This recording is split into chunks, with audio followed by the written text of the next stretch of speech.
action group is like the magic sauce. That 5 minutes of bringing intention to your parenting, to even have the reflective thought of like, what am I working towards?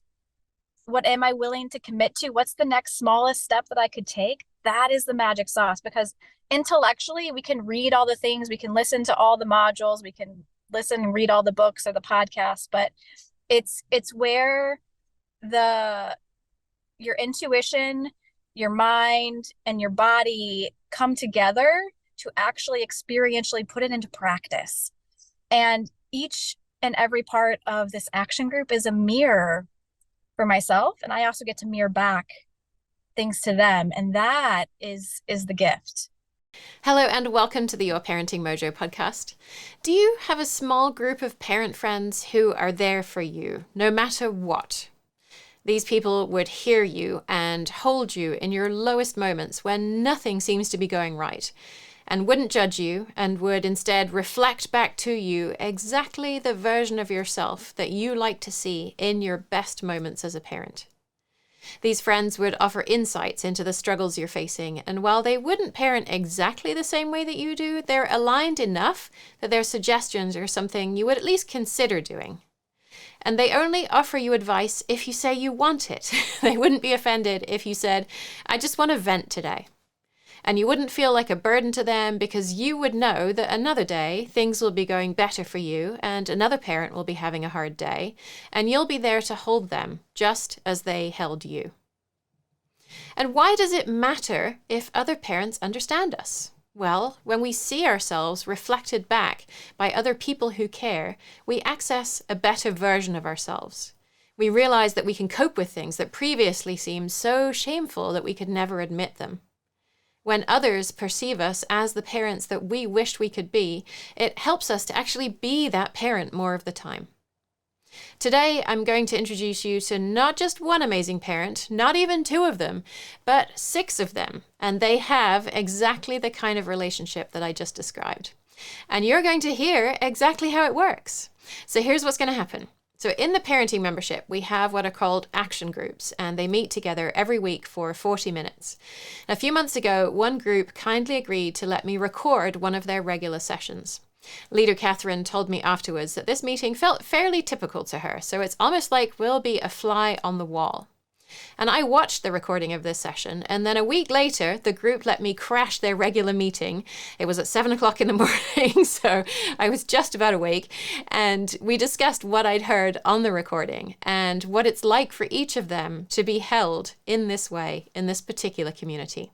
We'll start off by hearing from the second call recording, where I joined the group to chat with them, and I've edited the footage of the second call to intersperse sections from the first call so you can hear how the initial discussion went, and then we talk about what we heard. If you're listening to this as a podcast episode, we will insert this music into the background whenever you're hearing the first call when I wasn't present to help you keep track.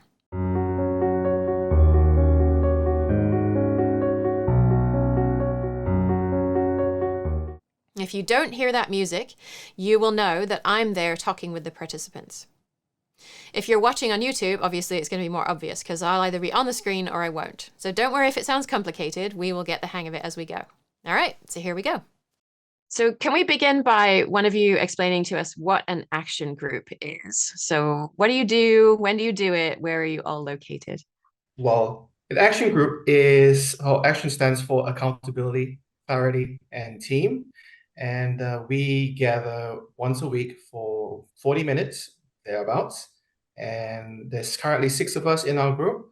And we have about 5 minutes per person to talk about what our previous steps was for last week, whether we managed to achieve that, we didn't, what's our week been like, and what is our next step for the next week. And because there's 6 people in our group, time is a factor. So we try and keep to about 5 minutes per person. Sometimes we extend over a little bit, and we can always come back to that in circle to follow up. Usually, let's see, we've got, I think apart from Rachel and myself, everyone is on the on Eastern time in the US. I think Rachel's on Central, is that right? And I'm in West Australia, so it's like 12 hours difference. Yeah. Cool. Yeah, I think that's something that a lot of parents wonder when they're thinking about joining something like the membership, where they think, well, are people going to be in my time zone? How am I going to connect with people who are actually available when I am? And what we found is that it really doesn't matter that people are in your time zone, because if they're available when you're available, they could be anywhere, anywhere they like. So, so Jody, you mentioned next steps. What's a next step? Well, next step in our like achieve what we want to achieve in our parenting journey. It's like what we want to do, how we want to show up for our kids. A small step, so that we know that we're progressing in the right direction. And even if we don't make that step, that's okay. At least we have the intention of moving forward, and we can change the step. We maybe one step would be I want to rest for this week because I had a really tough couple of weeks. I just want to rest and meet my needs, and that could be an action step. Okay. And then you check in with the group in the next meeting and see if you were able to do it. What happens if you didn't do it? Is that going to be trouble? No, not really. I think everyone is really understanding. Everyone is in very similar situations. If we don't make a step, we don't achieve what we were set out to achieve. We don't get shamed. We don't feel bad. We own it, and this life happens, and we move on. Yeah. Okay. Awesome. Thank you. And and so I'm imagining, I'm a parent who's new to this. I have big problems. 5 minutes. 5 minutes? How can 5 minutes possibly help me? What would any of you say to that? I think it's the layers of it. So it is 5 minutes each week, but because it builds from week to week, it adds a consistency, and I feel really known by the group. Like maybe one week I talk about my my child struggle to share, and then the next week I talk about my child eating nutritious food. But it just builds, and so over the 6 months, I feel the group members have a really complete picture of myself and where I am and my goals. Yeah. I would also say that even if each specific meeting is quote unquote only 5 minutes, one, I think many of us have lived life stages where it's like, how often do you really get 5 minutes where there are this many people truly intently listening to what you have to say and offering support? Like it is actually kind of rare in some life stages and just life situations or whatever else. So there's that. The other thing is that it may be 5 minutes of chatting, but that anchor helps me think about it through the whole rest of the week as well. Anything that feedback from other members, or just knowing that it's coming up next, and I'm like, oh wait, right, I had this intention, I was going to do something about it. Like just uh a very benevolent version of a panopticon, perhaps, of just like knowing that there are folks that are rooting for me and I don't want to let them down either, but in a helpful way, not in a, oh, yet another obligation kind of way. Mm-hmm. Yeah. And I have one more follow-up question. There's so many more things I could ask. Katherine really owns her non-expert status, even though obviously she knows a lot. And I think a lot of parents think, well, what would I actually get out of being in a group where the person who's leading the group is just kind of floundering along like I am, right? I need an expert to tell me what to do here. I'm curious about anyone who's not Katherine. Can you say what it's like to be supported in this by a self-acknowledged non-expert who does obviously still know a lot? Does it matter? Peju? I think that for me, I find that when I present a problem, I have an opportunity to practice my needs, my wants, and to go through the process of knowing I'm not going to be judged, how to get through a problem solving scenario, and hear other people present their needs and wants and contribute to that idea to continue to reinforce it from like my head to my heart to my actions and how it plays out. And the intentionality of all week thinking about that, even knowing I want to present it to my action group, I find that it helps me integrate it. I've taken the additional step of downloading it to my phone. So whenever something comes up, I have used this in meetings, and it's going from like uncomfortable to becoming more integrated into my life, to becoming a much more thought, this is the way I'm thinking. So it's changing the way I'm thinking in a way that I don't know, it didn't do before, but the action group has definitely made it more part of who I am. Yeah. An action group is like the magic sauce. That 5 minutes of bringing intention to your parenting, to even have the reflective thought of like, what am I working towards?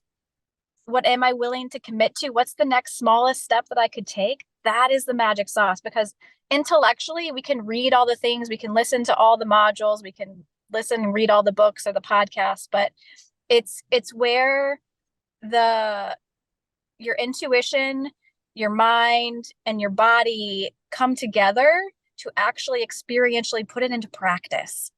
And each and every part of this action group is a mirror for myself, and I also get to mirror back things to them, and that is the gift. And Katherine, what she's wonderful at, she's not an expert, but even like her being willing to be vulnerable and share the things she's not getting quite right allows all of us to go, I'm not getting this quite right, and I'm still gonna keep playing around with it. So that the curiosity is super helpful. And the normalizing that sometimes, like, I came in, I had a plan, I had my computer, the battery was dead. How much does that happen with our kids? Like, we have a plan, and then like their gas tanks, like they've overstimulated or whatever, they are way on empty and we didn't realize it. So we have to like pivot. And then we, use our camera on our phone and it's like upside down. Like, yeah, sometimes you're like, this should work. And it turns out upside down and it's not working. And instead of like getting stuck in the like banging your head against a wall and keep doing the same thing, this action group helps me to go, oh yeah, that didn't work. Lets me be curious about that. What didn't work about that? Maybe it's not what works here, even though my mind thinks it should. It's not what's working. So it allows me to pivot much quicker to go, let's try this other thing. Or let's see what happens if I do this. So it's also like an idea generator. But I think most of what like I find here is a space where you get other perspectives and some mirrors back, but this really, each of us holding that we all have our own inner wisdom, and connecting with that and our knowledge of our own kids is really what helps us most effectively get to where we want to go. So those are my thoughts. Thanks, Kati. Yeah. Appreciate it. It's really awesome to hear. Amazing to hear. So you all were kind enough to let me record one of your regular calls. And what I'd like to do is to play back some of the pieces of the calls that really stuck out to me. And I ask you kind of what was happening. Now you've had a week of separation between that call and today when we're recording this session. And I'd love to hear just a little bit more about your thought process and how you're supported by your group, by your community in these calls. So, Katherine, you went first on the call last week, and you shared how you don't want to have your son think that he's disappointing you, like you always seem to disappoint your own parents, and you practice gratitude toward him. Okay, my action step from last week, I believe, was to try to do a gratitude practice for my son, my oldest, who's 6, because I just felt like I was getting into a space of being kind of nitpicky with him, like just having shorter patience for him compared to my other 2 kids who are younger, just expecting more of him because he's older, and just like the particular ways in which he was reaching out for affection were like he'll do a sort of lot of draping his legs over mine, or like light brushing touches that my body is not enjoying, right? Like I'd read a thing recently where oftentimes, like if you're feeling overtouched by your kids, a lot of it is like the light brushing sensations as compared to like a more solid, deep hug kind of that with like more pressure on your joints is more grounding and soothing. And I found that to be totally the case for me. So anyway, the upshot of it was like, it was really helpful to have set that intention and know that we could be accountable to y'all for reporting back, and to try to like, okay, every day, like at least, basically like every day say at least one nice thing to him about something he's done that I really appreciate, and to make myself stop and notice when he's being really loving towards his siblings, even if a few minutes later it's not like that.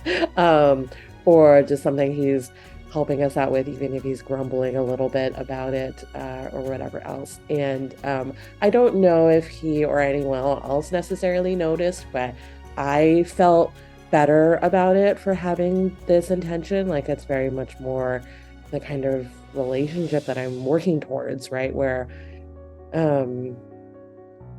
yeah, I said to my own parents once that I don't have the data for this, but the way that it has always felt to me is that I was born and that was like the peak of my potential in their eyes, and I've just been disappointing them ever since. It's just been downhill since then, because they would often, when they were lecturing me or my sister about something that we've disappointed in, they would think back to like like, oh, like you a couple years ago you used to like blah blah blah, something that was better. And I was like, what I remember from that time period was that we were disappointing you then as well. So I just like, it's a very different perspective.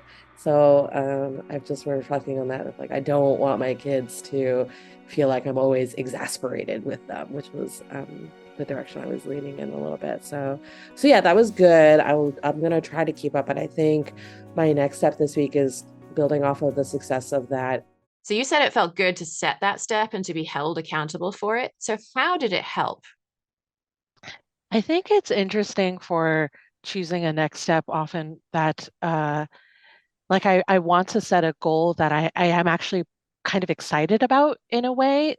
There may be some portion of like, look, I've been there's been a pattern of behavior I'm not especially proud of, but I've taken the steps to try to be vulnerable, to share it with others that I know care about me and my family, and to then feel like, okay, there's something that I want to reach towards, that I want to do better on. And throughout the week, I think it's so easy to expend all of my energy on like outward facing outside of the family, like being professional at work or like keeping up other appearances or whatever else, and then be depleted and not be at my best self for my kids and my husband, who are actually the relationships that are most important to me. And so to set that sort of action step and think about it throughout the week, because I know I want to report back to the other folks in the group about how things went. It's just to feel agency over steering my life to truly live my own values more feels amazing. Like, it just feels really solid. Even if I'm not 100% successful all the time, it's in the right direction. And so it just fills me with hope and optimism. Mm. Yeah, we need that hope and optimism sometimes, right? To keep us going through the hard moments. Yeah, thank you. And then Rachel, the group did some brainstorming for you on your son's possible needs when he was taking toys from his younger sister. My son is, there's some like fighting with his sister who's 1. And I would love your help to identify some needs. So I'm going to try to tell the story as if I just have a video recorder and, without judgment. So say I walk into the room and my 4-year-old is in the process of taking a toy out of the hands of his sister. And he'll say, like, this is mine. I had it first. And usually I'll say something like, and we don't take toys out of the hands of the other person. And I am feeling frustrated by this interaction because I just see it happening a lot, where my son he's physically taking objects from his sister's hands. His sister then cries, and I don't always know how to problem solve in the moment. So I just invite some comments. Like, could you help me identify what my son might be needing? And if you have any suggestions on what I might do to help meet those needs, I'd love your thoughts. Yeah, I think that is really tough to handle when you're watching these play out and like the siblings are at an age difference and relative and absolute, where you're like the one, you feel very defensive of your younger child, I'm sure, right? I do, right. And so, but I also try to be fair. So if the 1-year-old is trying to take a toy from the 4-year-old, like I try to have that rule, just we don't take from each other's hands. Mm-hmm. But it does bother me, of course, when I see the 4-year-old doing it, because I do, I guess, have the expectation or hope that Mm-hmm. he wouldn't grab. Yeah. Yeah. And do you have a sense of whether, some potential needs I might brainstorm here, that he is in fact experimenting with what her reaction to his doing this, because I think a lot of it can be about they're experimenting with relationship interactions, like if I do this, what will happen to another person? Or do you feel like it's more directed to you or other adult caregivers around, like if I do this, then I will get this kind of reaction from the adults? Or is it like he's curious and like he is in fact interested in something that she happened to pick up first, and so he wants to or is he trying to play with her? I don't know. Those are right. Yeah, those are all wonderful brainstorming. And maybe what I can do this week as my action step is journal. So when I see the 4-year-old doing these behaviors, I can just write down the observations, like kind of when this happens, maybe put some context of like what happened just before. Is he doing it because I walk into the room, or is it seem a little bit more spontaneous? And then bring my reflections back to you guys next week, because then maybe I'll be able to help identify the needs. Is it a connection with his sister? Is it a connection with me that he's looking for? Or is he looking more for a sense of autonomy, because that could also be part of it. So thanks for helping me brainstorm that. I just wanted to state it out loud, think about it a little more objectively. Yeah, it's so common. It's so common. Yeah, and I was thinking also, is your daughter actually upset? She does get upset when if he pulls it from her, then there's tears. Okay. Yeah, because I was thinking about her reaction. How is she responding? And if it doesn't bother her, let it be.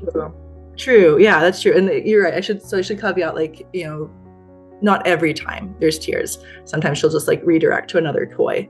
But still, you're right. And so it's always that choice. Do I let it be, or do I still say hey,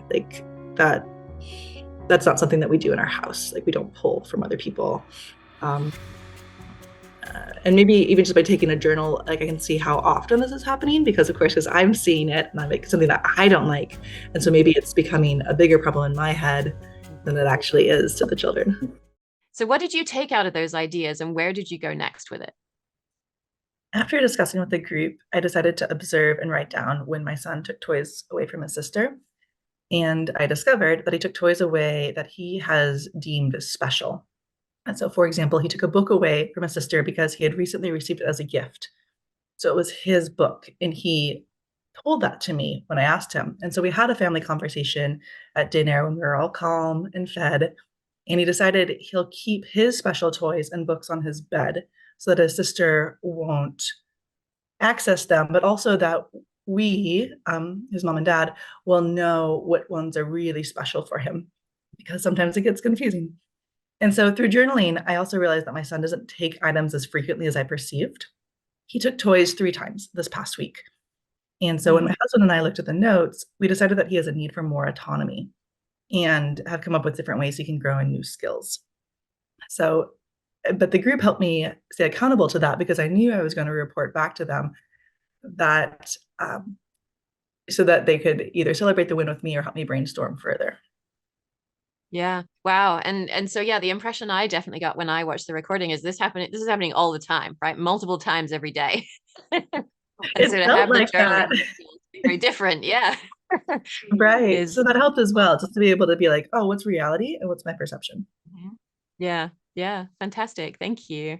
If And I then could jump Beth, in, I just wanted yeah, to please do. also, like using a lot of the phrasing we have, is that I feel like, Rachel, in doing this journaling, that help you meet your needs as well. Specifically, we often talk about a need for competence as a parent. Like, I think a lot of us, especially with kids under the age of 5, there's this deep secret fear that you are raising a sociopath of some kind, and just like you just like one small thing happens wrong and you're just like, what if this is like always the case? They're like never going to be fully functioning adults who are kind and other values that we hold, and it's just like the catastrophizing, I don't know how you pronounce that word properly, but like it's so easy to fall into that path, and um it sounds like way more manageable, and you're able My to talk to him about it.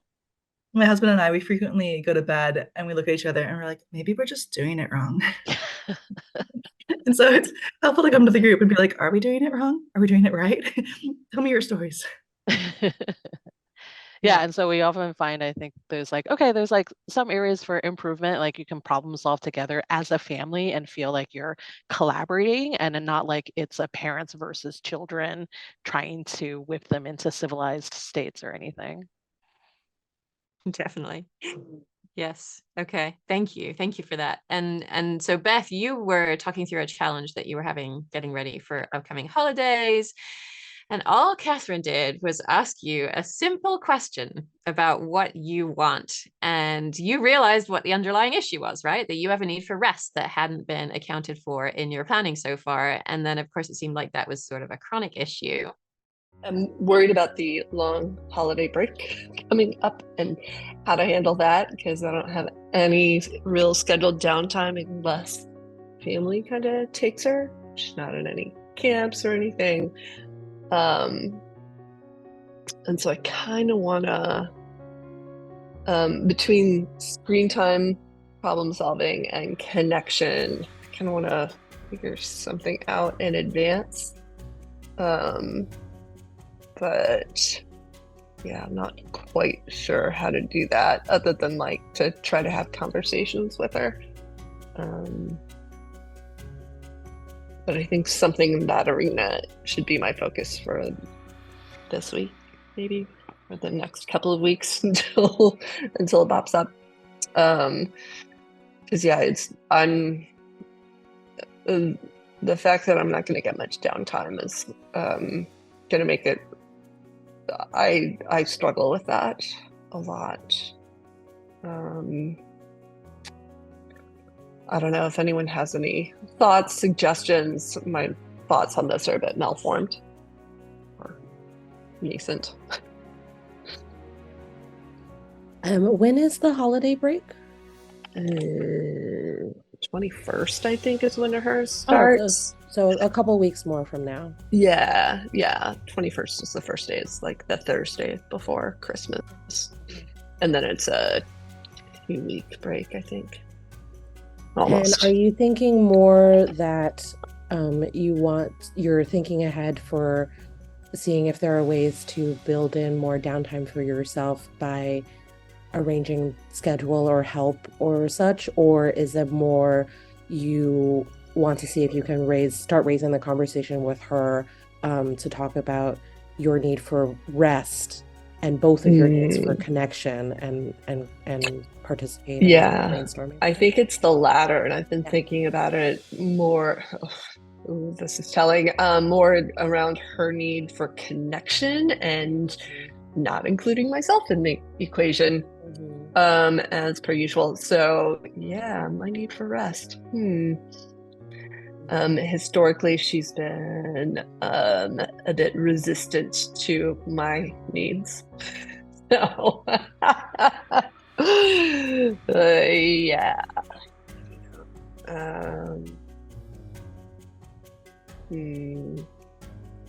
Maybe that's the point. I mean, I think the action step is probably to have those problem-solving conversations. But maybe what I could use a little input on is if anyone's had any luck raising that awareness in their 5-year-old with any success. If anybody does have input on that, like we can do that in the chat, and because Beth, that's such a valid question, and we can continue to talk about that. I'll have to share next if you're.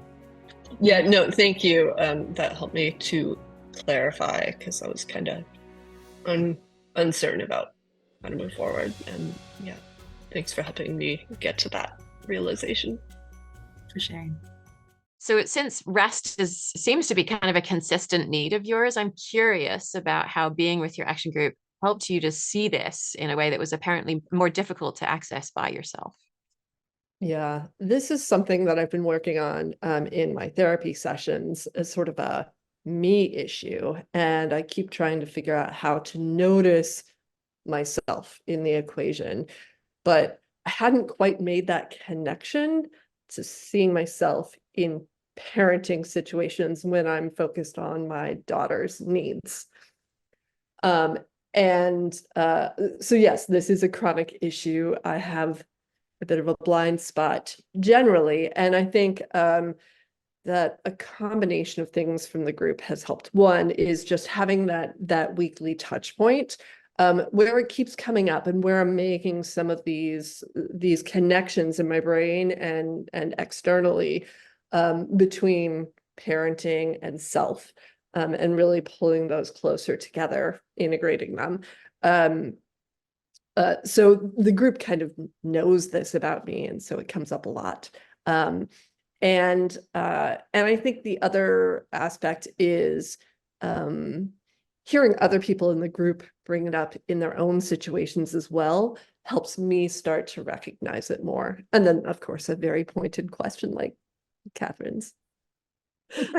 all of those combined have just given me more practice from different angles, so that I'm starting to notice it more. I wouldn't say consistently yet, but it was such an aha moment that the lack of recognizing that was such an eye-opener, I guess. Mm-hmm. Yeah. So integrating all the different threads of what's happening in your life, in a way that it's hard to do by yourself. Sometimes a reflective listener can make that happen. Yeah, exactly. And I'm an only parent, so I don't get those moments of rest very often, unless my child is at school. And and I'm often at home alone. So in those moments, I don't have others reflecting that back. So thanks for that. Super. Thank you. And Peju, your next step was so simple. Right? Apologizing to your son for speaking to him in a way that wasn't aligned with your values. And it really just seemed like an, oh, of course moment for you. I was listening to a conversation with a podcast from Jen, her most recent one, and talking about disrupting power dynamics. And I was thinking about my child today. He unbuckled himself because he got really hot. And I was really upset because I was just about to drive off, and that meant there's no way. And I was like, what are you doing? We're gonna be late. And I told you I need to be on time. Like, why? I was so hot, I had to do it. And at first I was really, I was very upset, and I was talking to him. And then later when I calmed down in the car ride, I was able to say, like, I don't like that you did that, because it slowed me down. And then I was like, I need you never to do that again. And then I caught myself because I was thinking about the conversation, and I was like, but actually, does that work for you? Like, could you have done anything different? And he goes, no. I was really, really hot. I had to take it off. And the only way I could do it was to take off my neck. And I was like sitting with it thinking, oh, dang, he has a point. Like, what can I do except to just sit with the fact that I didn't enjoy it? And I was like, okay, this is a change I think I can accept. I feel like I still actually need to go back to him, because I feel I didn't resolve the way I didn't treat him really well, but I was able to, and that's the thing I don't know how exactly to, but I was able to correct myself and say, okay, since it doesn't work for you, even though I said you cannot do that, disregard what I said. That was too top. Like, I didn't want that top down. I want it to be more collaborative. And I was able to correct the collaborative, but I wasn't able to address the emotional. So those are two things I'd love some help. Just to check, is it more you feel like you have some more repair that you wanted to check in with him about? Or Yeah. is it okay? Yeah. And had you apologized to him for your initial reaction? Is that something that you want to do? That's a good point. I don't think I actually said I'm sorry. Yeah. That's probably what is. No, that's a good point. I can start there. I'm like, you jumped ahead, like, okay, I want to fix it. Yeah. And then I didn't say, like, out loud to the other person, I'm sorry. I'm sorry. That's probably why it doesn't feel settled. Right, yeah. Oh, that's the point. I mean, that's pretty simple. I appreciate that. You can do that. Yeah, I can do that. I'm available to do that. I appreciate that. I also just want to chime in and say, like, this is just, it sounds normal. Like, this is all like normal interactions. Like, this happens to everyone, just in case you're ever feeling like, like I'm doing it wrong. Like this, I just, that feelings of like exasperation or frustration or like my need for safety, like, is conflicting with your need for comfort, or whatever the conflict was with the Christmas decorations of like we want to celebrate, like you said, like it feels bigger, and just like the emotions are bigger too, because there's just a little bit more weight with it. And so I think what I just wanted to celebrate and acknowledge what you're doing, which is taking the time to reflect after the emotions have passed, to think, how do I repair? How can I do it differently? And it's just a really beautiful work that you're doing. So that's what I want to say. I was recognizing that too. Like, I feel like this week we're having a theme of, like sort of external obligations we feel beholden to, of like a time, like not enough time, gonna be late, rushing. Like, you're probably driven by fear, Peju, as well, right? Like that, if that had happened and you hadn't known about it, he'd be unsafe. And that's like very primal fear for a parent, obviously. And yet to even have the self-awareness to like catch ourselves after the fact and want to not just brush it away and hide our shame or whatever. It's to say like, okay, that didn't go the way that I wanted. I want to do better next time, and I recognize it. Like, this is really great modeling for the kids too, right? Like, it's okay to make mistakes and you can repair after. I'd love to not make mistakes in the first place, but I am but a human being. It would be so great. And so I'm wondering, is there something about just describing these kinds of situations out loud to people who care for you and who care about you, make it easier for you to get to that next step? Because it seems as though you could just think about this stuff yourself, right? So what is it about being with the group that enables this process to happen for you?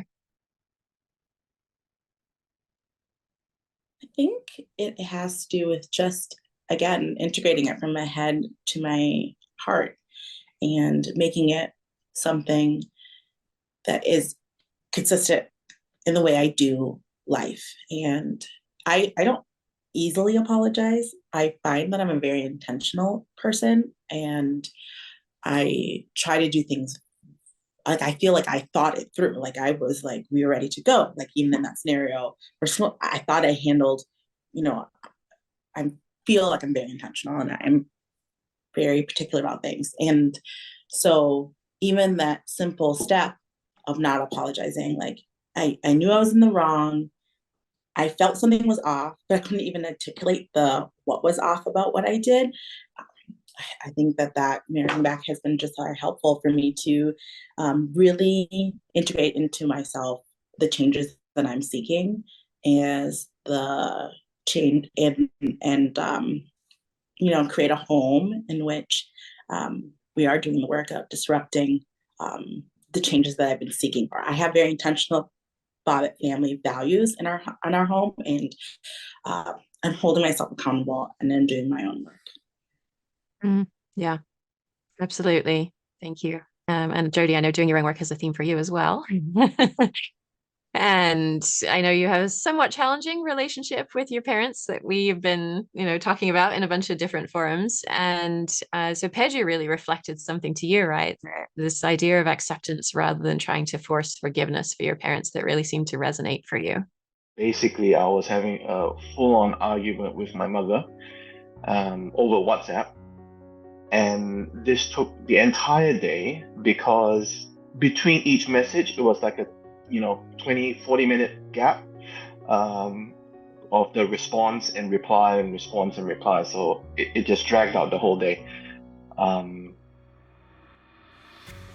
The plus side was there was a built-in pause, but at the same time, I would be fuming for 15 minutes with the stuff that she says. I would say, this is a boundary. This is my boundary. This is what I'm not willing to do. And then she would say something like, I can't remember what it was exactly, but it felt like it violated that boundary. And that really, really got me fuming. That multiple times, multiple needs, I would fume, I would cool down, and then I was trying to identify what was the need that wasn't being met. Like for example, she likes to end she likes to respond with just a whole line of emojis. I'm like, this does not make sense. Like, why are you doing that? We're having a serious conversation. Can you please not do like a whole line of emojis or like a single GIF or something to respond? And after I said that, the first thing that came back was the okay emoji. I'm like, what the fish is happening? Like, I just said that. Like, why would you do something like that? Yeah, so it was a lot of that going on. And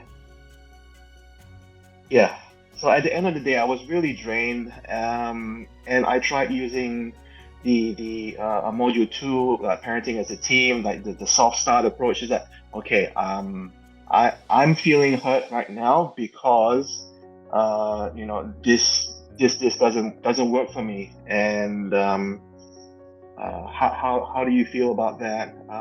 Can we talk about it? And so we finally have a discussion about it, and we brought up our things of my past, like what they've done to hurt me in the past, how it's how I felt about it then, and what I want them to do to sort of correct it. Basically acknowledgement or some sort of acknowledgement. And at the end of it, I really wanted to forgive them, but I just couldn't do it. It just wasn't in me. I want to, but I just have this, I don't know, resistance. It feels like I haven't punished them enough, if that is the right phrasing for it. I know this sounds mean. Yeah. Jody, I just wanted to say I have totally been there as well, and I see that it's really hard to want something from our parents that they are just not able to give you right then. Like I heard you were saying, like, you just want this one thing. Don't reply with just like unintelligible emojis and like take you seriously. And your mom, it sounds like she for unknown reasons to us, right, she just can't right now, and you're left alone from something that's like someone that you really want that support from. And I'm sorry for that. It's really hard. May I say? Thanks for that. Sorry. No. Yeah, thanks, Katherine. Sorry, Peju, did you want to add something? Yeah, I felt like when when I hear you say that you feel like you need to apologize, I just felt I wanted to share that maybe there's another path, and you don't have, like, I mean, the forgiveness instead of the pressure of forgiving them. My background tells me only told me there's only one path, just forgiveness. But when I experienced a betrayal from my parents, I had to explore other alternate, and I never knew there are others. And I just would like to offer that forgiveness is not the only thing out there. There's acceptance as well. And I found that much more approachable and something that gave me peace. And I want peace for you.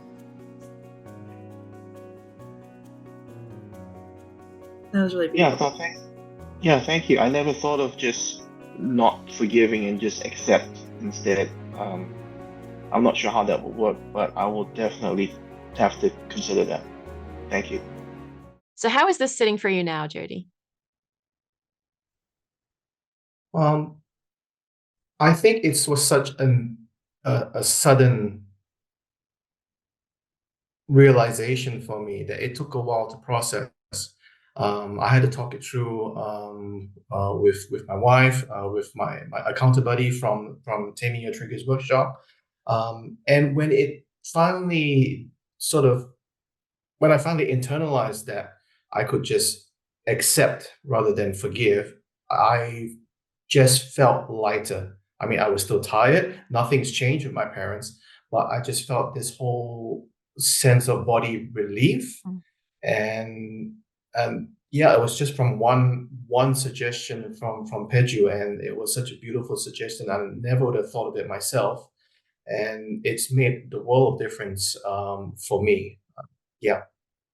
Yeah. And so it doesn't have to be like a miraculous, momentous, I forgive you now and everything is good. But just that simple shift, right, in perspective can be really powerful in terms of how you show up in that relationship. So Yeah. Yes, definitely. And I think even moving forward now, I sense that I am not reacting as much. I'm not triggered as much with when thinking about the things that my parents have done to cause me hurt. And yeah, so I think it's definitely a step in the right direction for me. wow, that's fantastic. Thank you for sharing that. And then Kati, you gave a great example of a next step that didn't quite make it to completion the previous week. And of course, the group did not publicly shame you for it, which I know people are always worried about, is what's going to happen if I don't do my next step. And instead, you were working towards breaking it down into smaller steps and figuring out, why is this thing important to you and that you find so helpful, and why has it still been so difficult? My goal from last time was to find one small thing I could do consistently to reconnect with myself in the morning.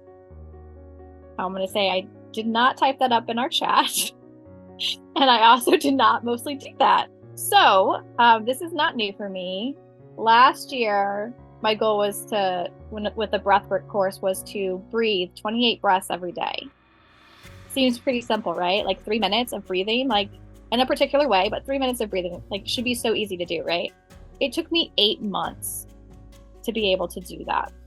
And I had to connect with the deepest part of myself, this attachment part that feels such raw sadness, to be like, I'm not going to leave her alone anymore. So I'm going to breathe with her every day. And morning time didn't work. So I found like evening time worked. Okay. So like I found a way that worked for me. Morning time has always been the hardest. So I'm going to give myself grace, gentleness of like, this is going to take some time probably, and that's okay. My goal right now is to stay committed to this one thing, to give 80% of my attention to staying with this, even through the resistance, even through what's hard, even through like, to come every week and be like, okay, here's where I am with it. To not go to other goals, because that is what I tend to do. I could tell you 500 other things that I could focus on. And so that's my intention, is to come back to this one. And I think for this week, I would like to at least once sit down and journal about what's hard about doing that in the morning, what's hard about connecting with myself. For a particular part of myself, I know which part's having a hard time, but what's hard about that? To get to understand it a little bit better. That seems like way to have compassion for yourself, for, you even with last week, that it didn't wind up with the way that you wanted, and finding the way for the new story to tell. I really like that framing that you had there. And also thanks for sharing that even so-called simple things can take months to become reality. It takes as long as it takes. Yeah. So Kati, were you able to do that journaling, and would you be willing to share what you learned from doing that? Yeah, so this is another example of, no, I didn't quite do the thing.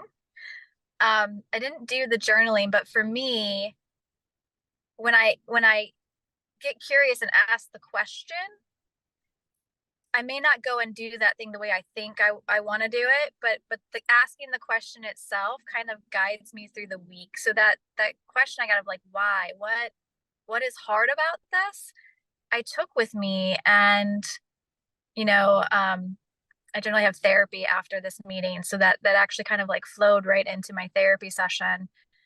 And what was hard about it for me, I realized, is that a part of myself, I call this part my head part, or my getting on with life part, or my, it's the part of us that acts like nothing happened. If you had any trauma or developmental trauma in your life, it's the going on with life, like nothing happened part. It's my really highly functioning part. And I realized that as amazing as this part is, and as helpful as this part has been in my life, he feels a lot of shame. And it's the part that historically has not felt any feelings, because let's be honest, it's really easier to go on with life if you are disconnected from your body and your feelings, right? So I've been on this journey of integrating and him starting to feel feelings, and I felt the depths of his shame for the first time in my life, of just how unredeemable he feels, like he just keeps getting things wrong. And isn't that so much the experience of parenting, feeling like how you want to show up as a parent, and you just keep getting things like not quite right, even though you're trying so hard to have the best of intentions. And so why it's hard to do that in the morning is because the type of breath that I do, the conscious connected breath, it helps me connect with the deepest parts of myself, but it also helps me connect with the highest parts of myself. And some people might call that source, divine, God, but it's accessing something that can hold really deep unconditional love and compassion. And for this part of myself, my head part, it's too much. His capacity to take in anything positive or pleasant is so minusculely small, that it's overwhelming. And that happens with our kids a lot too, right? My oldest son, like, I couldn't give him a compliment for the longest time because it was too much for him. Like, we came up with a code word, right? And I won't share it because it's secret, but so that when I saw him doing something that was really hard and amazing for him, I could just say this code word, so he could take just a little bit of that in. So that's what I'm playing with now, is like, once again, breaking it down into the next smaller step of, how do I make that love, that compassion, that understanding so small that my head part can fully take it in and feel it in a way that doesn't shut him down. So that might be just maybe taking one breath with him, or that might be maybe coming up with a code word for him when I see that he's doing something that's really hard and he's doing amazing at it. So I get to play with that. Oh, that's a lot of deep work. Yeah. Yeah. It's super deep. Thank you. Thank you so much for sharing that with us. And so as we wrap up here, I'm wondering, open question for everybody, right? If there's somebody who's maybe thinking about joining the parenting membership, and you're thinking, okay, the information is really the core, and yeah, they have this action group thing, but yeah, I don't know. What would you want parents to know, maybe about action groups in general, and maybe even specifically about your action group? Open question for anybody. Jody? Yeah, I'd just like to share my own personal experience with this action group. When I first joined the parenting membership, I was a bit apprehensive about action groups. I didn't think it was a thing for me, but I really wanted to show up for the membership, and I really wanted to at least have a go at all the things that you presented and suggested that we try. So I did take it on, and at the beginning, it was a bit awkward, and it was, everyone was still trying to get to know each other, and there were times where I just didn't feel like coming on. I don't know, do I have to talk to these people again? Um, but being said, the people in my action group, I confide in with my most vulnerable moments that I wouldn't even share with my friends, like my best friends from high school. We don't share the same parenting values as the people on the outside, and I can speak to my action group with what we've learned in the course, and they get it, and they get how hard it is, and they get that a lot of the things is just really hard work, and we stuff up and we keep going, and yeah, it's now I really look forward to it. There were a few times I even mentioned that I'm here because I am trying to fill my need for connection, of being to be seen and understood, and I know I can get it here. Wow, that's so lovely. Thank you so much, Jody. Really appreciate that. When I signed up for an action group, I wasn't sure what I was getting into. Sometimes I tend to be a joiner. Like, I'll just say yes and then figure out the commitment later. And I also believe in the power of trying something 3 times. And so the first time to experiment, get through the awkwardness, the second time to tweak, and then the third time to optimize.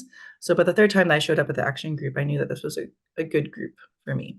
And I think one of my big epiphanies as a parent is that it's not just about me as an individual going through life anymore, that I'm gathering skills for myself, for my career. Instead, like, I am part of a family. I'm part of a unit, and I need to think collectively.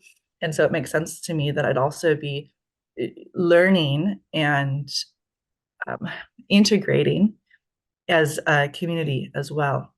And I am somebody who's more relational, and I'm intuitive. And so even though I love reading and researching, as Peju said, how do I move it from my head to my heart? Like, and I do that in relationship, so that then I can go, in relationship with my family and implement them. And so it's just been a really beautiful, like, give and take of learning, sharing, trusting, and taking all of that goodness and bringing it to my family. There's more to life than research. So say it and so. Thank you, Rachel. I appreciate that. Beth, did you want to add something? Yeah, to echo what others have said, I think that connection and community are core. I mean, connection is one of my core needs, or I guess my cherry need probably, and community and collaboration are other needs / values for me. And as an only parent, I don't get a lot of that in the family unit. I'm trying to work on that with my daughter, who's 5. So, to varying success at this age and this amount of practice that we've had. And so I guess I was pretty bought into the idea. I've had other experiences where being in a group has been really beneficial to me. I was a little wary of the 5 to 7 minutes, stay sort of on track with your action step. Like I wasn't so sure that that would give me enough of what I needed from that connection, from that group and that community. And as we've discussed, as we've talked about already today, like it's amazing how well we know each other from just that. Just those 5 to 7 minutes over 6 months. Like it's I was wrong. My guess about whether it would work or not was totally wrong, and it had value beyond the value I expected it to have. And I really appreciate so much. I have so much gratitude for the people in this group for coming and being there and holding each other and being part of our little community. And I think also for all of the support that we give each other as we journey and try to parent more in alignment with our values, but also live in more alignment with our values beyond parenting, because everything we're doing with parenting applies elsewhere in our lives, I think. Like Chen will argue with that at all. So Nope, not. yeah, I think it's just been a really a profoundly helpful experience for me. So thank you all. Fantastic. I think if anybody's on the fence about an action group, they should just do it. If they want to have that accountability and a safe place to talk about their things that they aren't doing well or just aren't quite getting right yet, and the place where they can share all those wins and have other people celebrate you, this is a good place to experiment and reiterate and celebrate.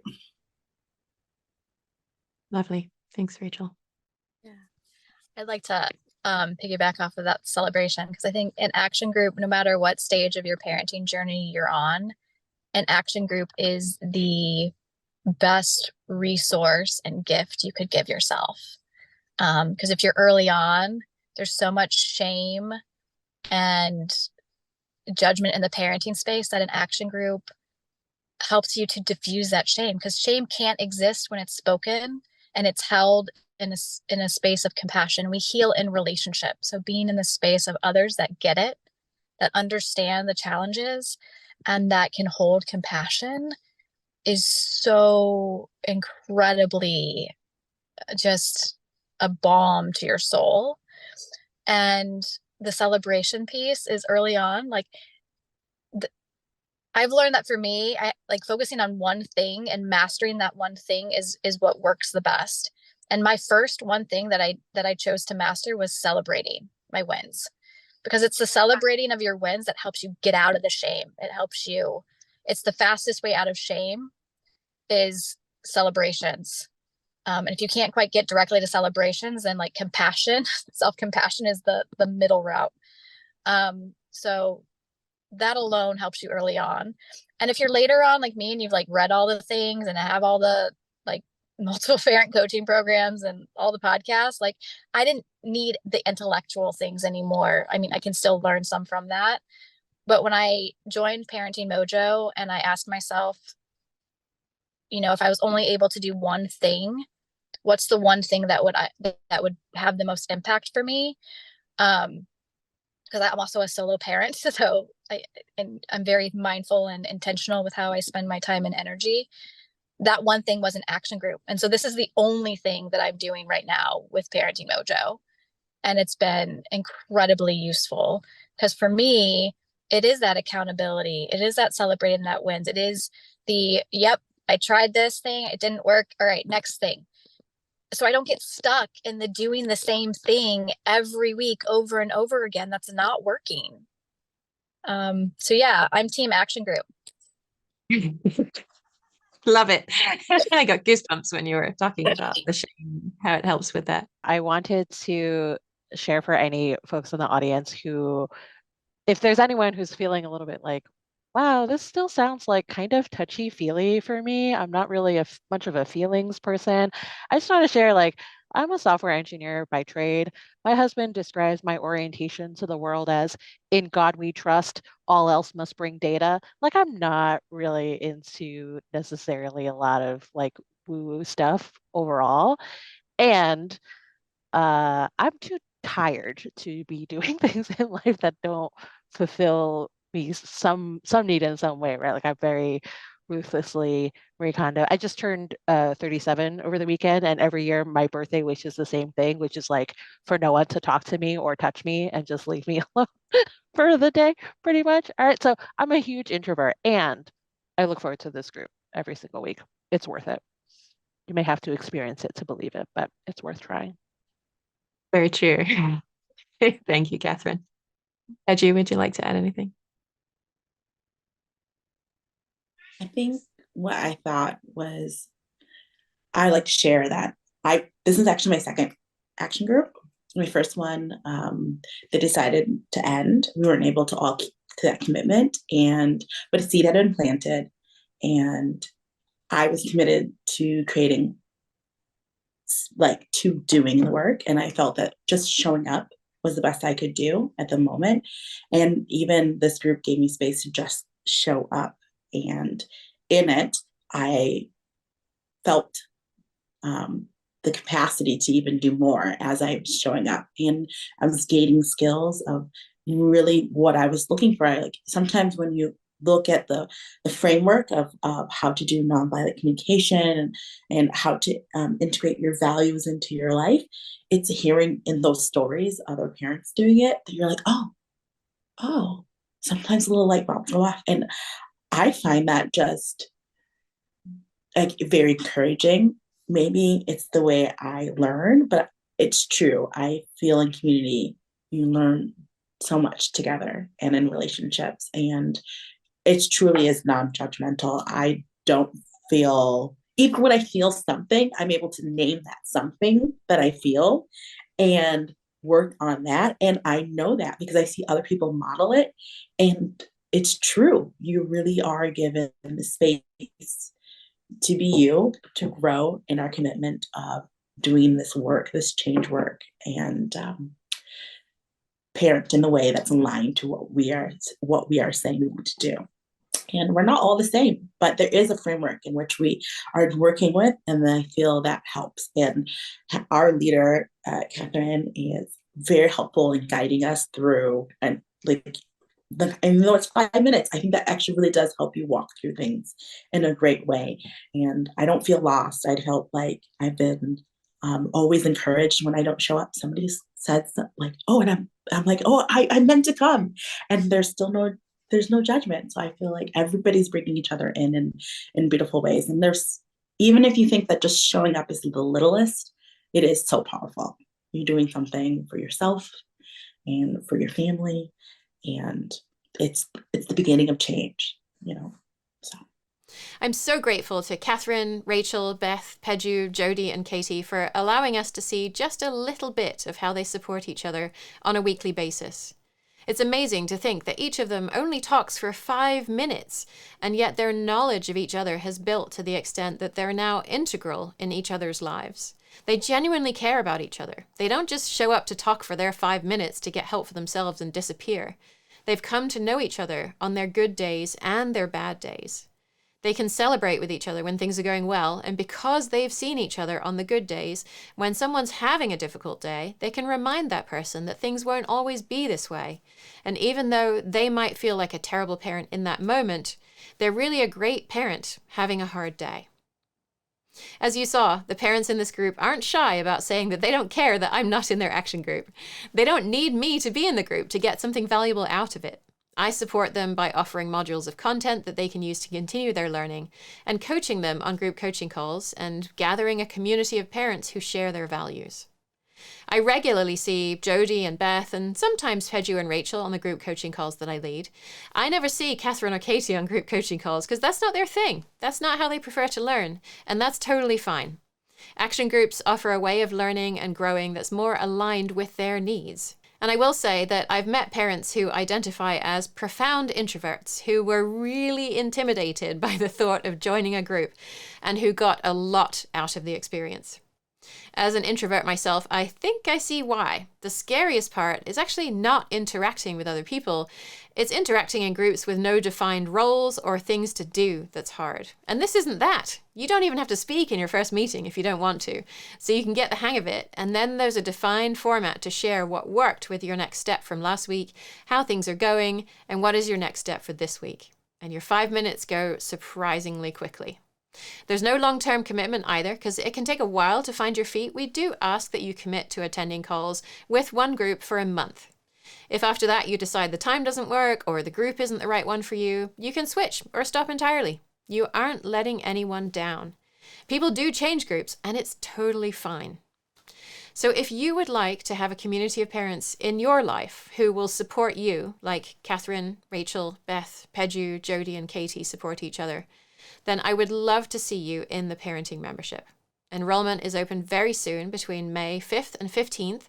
If you join the waitlist at yourparentingmojo.com/parenting membership, we will send you a discount coupon to use when enrollment opens.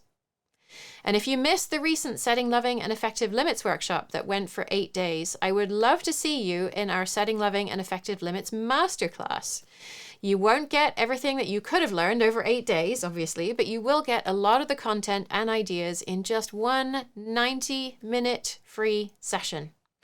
So if you find yourself repeating yourself over and over again to your child because they don't listen to you, or if you can't get out of the house with a huge struggle every day, or if you go to bed at night feeling guilty that you yelled at them again today, and promising yourself that you won't do it again, and you'll be better, and you will really try to remember those Instagram memes that tell you that when your child says this, you should say that. But in your heart of hearts, you know that when you start to get stressed, all of those things you've learned will probably fly out the window. Then I do hope you'll join me for the free masterclass. I will teach you how to set limits effectively, but I'll also show you how to get your needs met much more of the time so you can have the kind of calm, connected, joyful relationship with your child that you want to have.